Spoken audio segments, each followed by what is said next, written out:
Assalamualaikum warahmatullahi wabarakatuh. Perkenalkan, nama saya Widya Dwi Lestari. Saya dari Fakultas Ekonomi Universitas Galuh, kelas Manajemen H, dengan NIM 34021900250. Di sini saya akan membuat video untuk memenuhi tugas mata kuliah komputer bisnis. Oke, kita langsung saja. Untuk yang pertama, saya akan mendownload artikel tentang sistem informasi.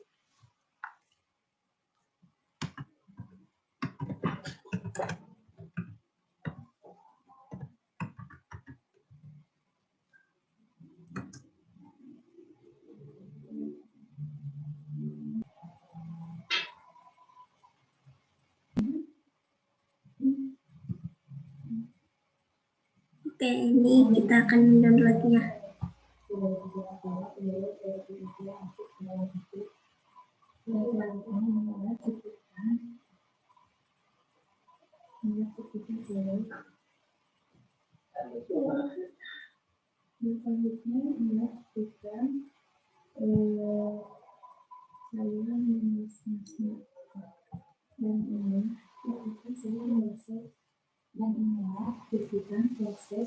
Untuk selanjutnya, saya akan mendownload tentang sistem informasi manajemen.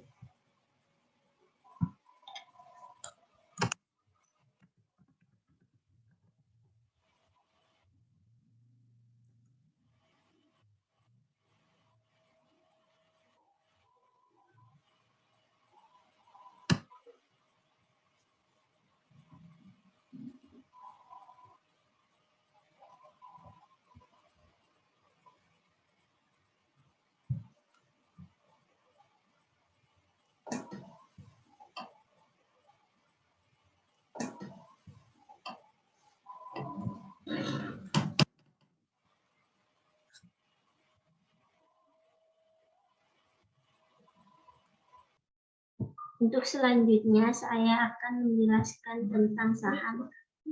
Apa itu saham?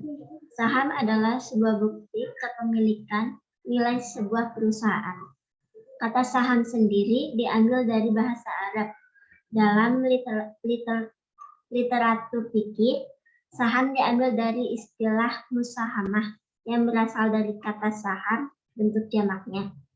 Asyum atau sumah yang artinya bagian kepemilikan, artinya pemilik perusahaan. Semakin besar saham yang dimiliki, maka semakin besar kekuasaannya di perusahaan tersebut. Saham dapat didefinisikan sebagai tanda pertaan modal seseorang atau pihak, badan usaha, dalam suatu perusahaan atau perseroan tersebut. Untuk selanjutnya, segmen pasar dan penyesuaian transaksi. Untuk segmen pasar, yaitu ada 3, pasar reguler, pasar tunai, dan selanjutnya laporan keuangan 10 tahun terakhir. Laporan keuangan, saya mengambil contoh dari laporan keuangan Bank BTN.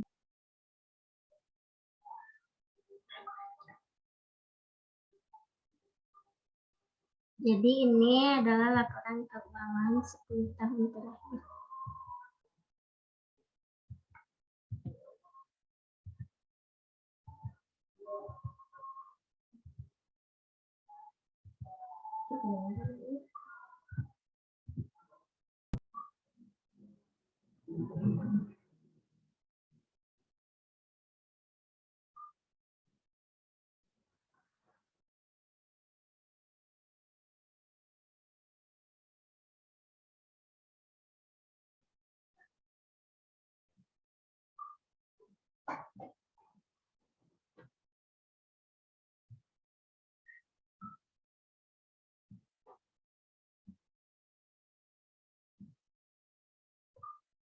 Untuk selanjutnya, yang mempengaruhi naik turunnya saham.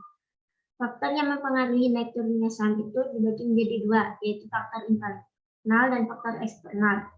Untuk faktor eksternal, 1, kondisi fundamental ekonomi makro. Faktor ini memiliki dampak langsung terhadap naik turunnya harga saham, seperti naik atau turunnya suku bunga yang diakibatkan oleh kebijakan Bank Sentral Amerika, naik turunnya suku bunga acuan Bank Indonesia, dan nilai ekspor impor yang berkaitan langsung pada nilai tukar rupiah terhadap dolar. Tingkat inflasi juga termasuk dalam salah satu faktor kondisi ekonomi makro. Pengangguran tinggi yang diakibatkan faktor keamanan dan goncangan politik juga berpengaruh secara langsung terhadap naik turunnya harga saham. Selain itu, hubungan antara tingkat suku bunga perbankan dan pergerakan harga saham sangat jelas. Ketika suku bunga perbankan melejit, harga saham cenderung turun. Hal ini dapat terjadi karena beberapa kemungkinan. Pertama, ketika suku bunga perbankan naik, investor cenderung mengalihkan investasinya ke instrumen perbankan seperti deposito karena dianggap lebih menguntungkan. Kedua, bagi perusahaan, mereka cenderung meminimalisasi kerugian akibat peningkatan beban biaya. Hal ini disebabkan sebagai perusahaan memiliki untung kepada perbankan. Kedua, fluktuasi kurs rupiah terhadap mata uang asing. Fluktuasi kurs pada mata uang bisa berdampak positif atau negatif. Bagi perusahaan yang memiliki beban utang mata uang asing, importir atau perusahaan yang memiliki beban utang mata uang asing akan dirugikan akibat melemahnya rupiah. Sebab beban biaya operasional otomatis naik. Hal ini berpengaruh terhadap penurunan harga saham. Ketiga, kebijakan pemerintah. Kebijakan pemerintah dapat mempengaruhi harga saham, meskipun kebijakan ini masih dalam tahap wacana dan belum terrealisasi. Banyak contoh dari kebijakan pemerintah yang menimbulkan volatilitas harga saham, seperti kebijakan ekspor impor, kebijakan perseroan, kebijakan utang, kebijakan penanaman modal asing. 4. Faktor panik. Berita-berita tertentu dapat memicu kepanikan yang seringkali mendorong investor untuk melepas sahamnya. Hal ini menyebabkan tekanan jual sehingga harga saham akan turun.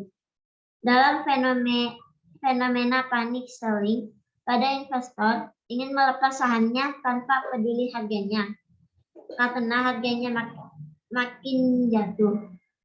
Tindakan ini lebih dipicu oleh emosi dan ketakutan, bukan berdasarkan analisis yang rasional.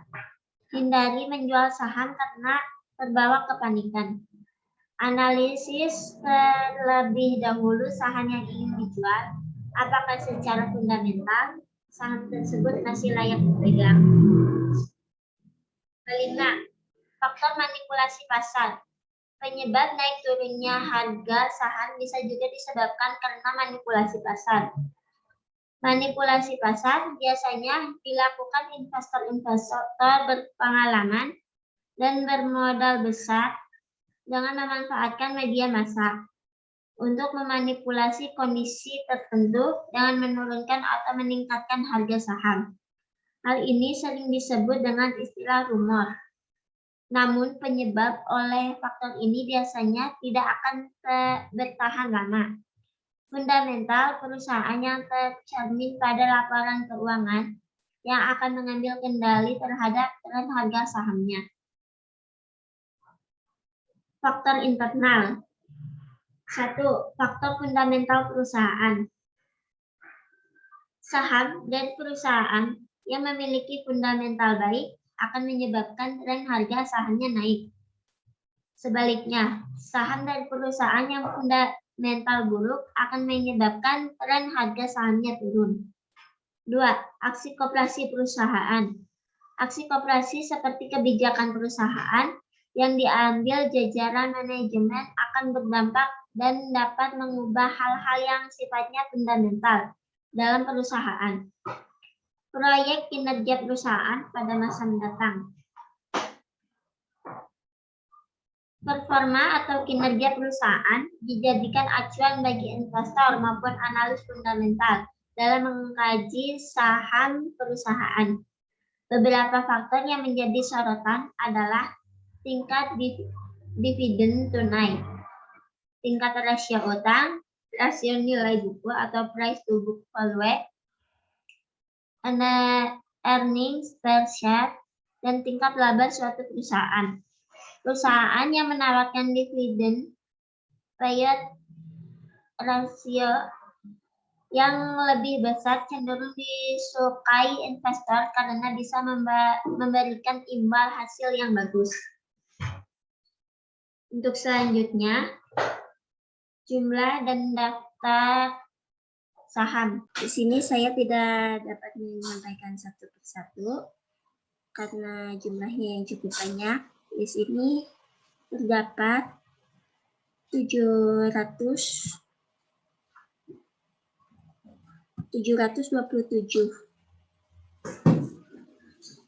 Jadi saya hanya bisa memperlihatkannya saja.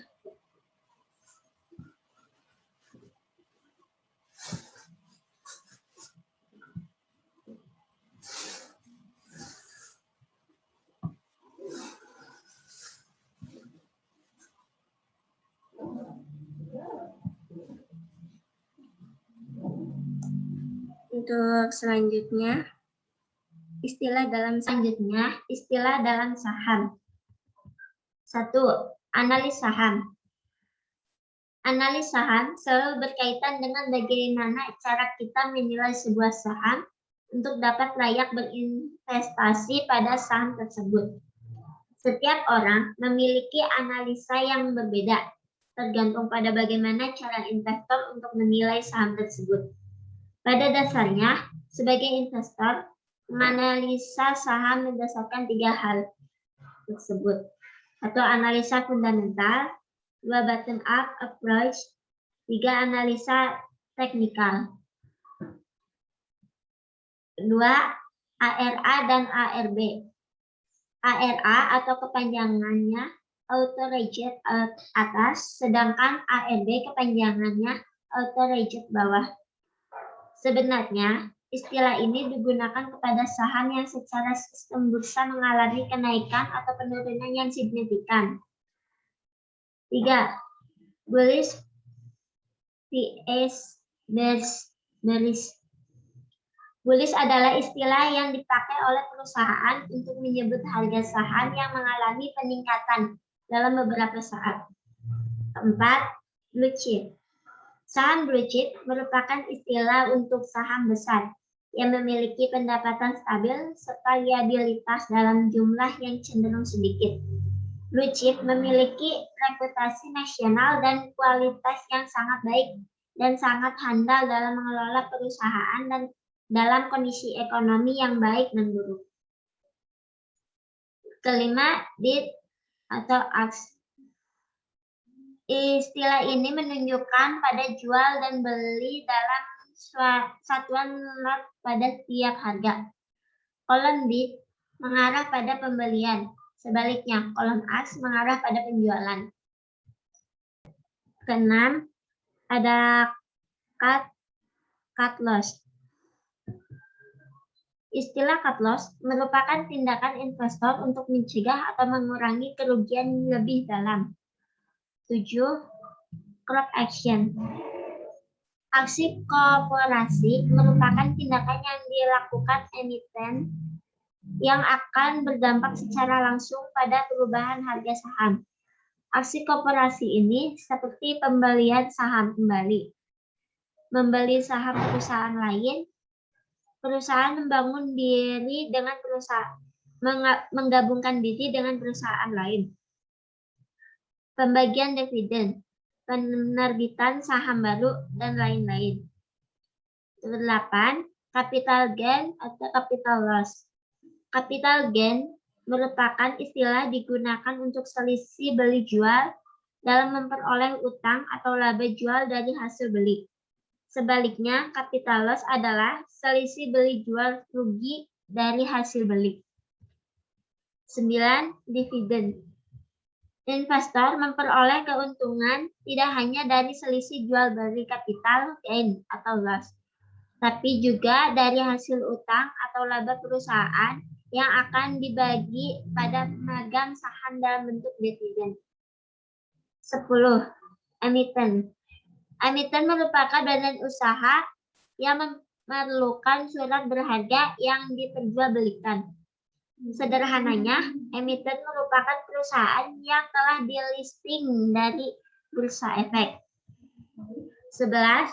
HK atau haki. Istilah HK atau hajar kanan ini merupakan strategi investor dalam membeli saham dengan masa harga tertinggi di kolom offer, supaya probabilitas mendapat saham yang diinginkan lebih besar. Sebaliknya, haki, hajar kiri, adalah strategi investor untuk memasang harga rendah pada kolom bid supaya harga mungkin terjual dengan harga rendah. Ke-12, take profit. Setiap investor memiliki batas-batasan keuntungan yang ingin diterima. Apabila harga saham investor telah mencapai harga tertentu sesuai ekspektasi investor, mereka akan menjual saham tersebut karena sudah memiliki keuntungan sesuai yang diharapkan investor. Hal inilah yang disebut take profit. Untuk selanjutnya, nabung di bank versus nabung di saham. Nabung di bank memiliki keuntungan sebagai berikut. 1. Menabung di bank dan di saham sama-sama aman. Keuntungan menabung di bank lebih kecil ketimbang di saham. Menabung di bank resikonya kecil, sedangkan di saham resikonya besar. Menabung di bank kita hanya menjadi nasabah, tapi kalau saham kita jadi investor. Menabung di bank uang tergerus oleh inflasi, tapi kalau di saham ada besar kemungkinan tidak. Menabung di bank memiliki imbalan yang pasti, sedangkan menabung di saham tidak. Cuplikan mendownload 3 aplikasi.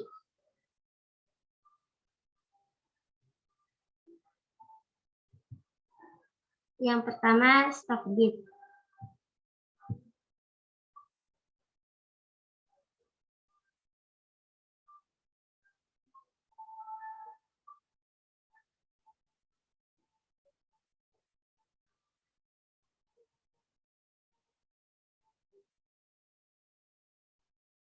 Yang kedua, New House Mobile.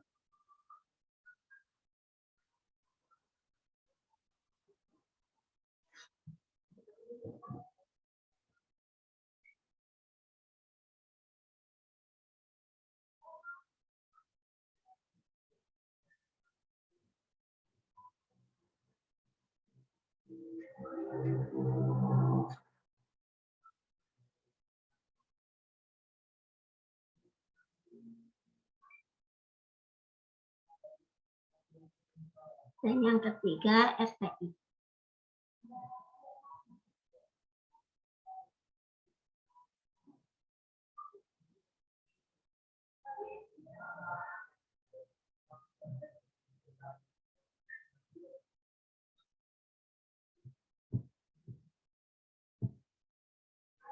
Selain mendownload, saya juga sudah mencoba membuat akun di 2 aplikasi tersebut.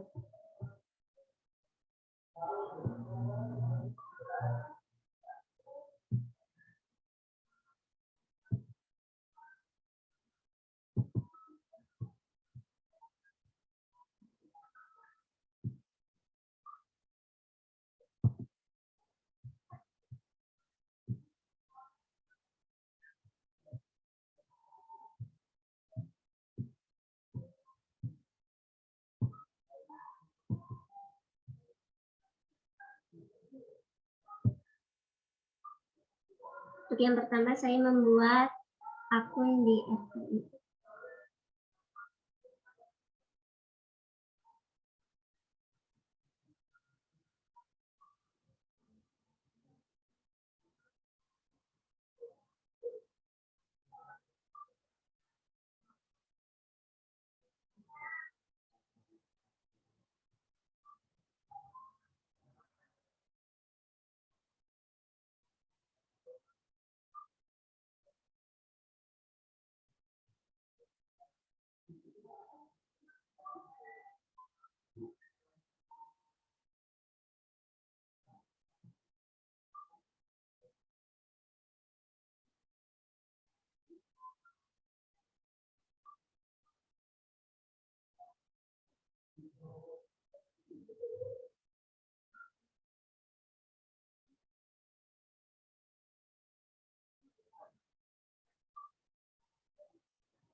Dan saya juga sudah membuat akun di Stockbit.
Sekian video dari saya. Mohon maaf apabila ada kesalahan. Wassalamualaikum warahmatullahi wabarakatuh.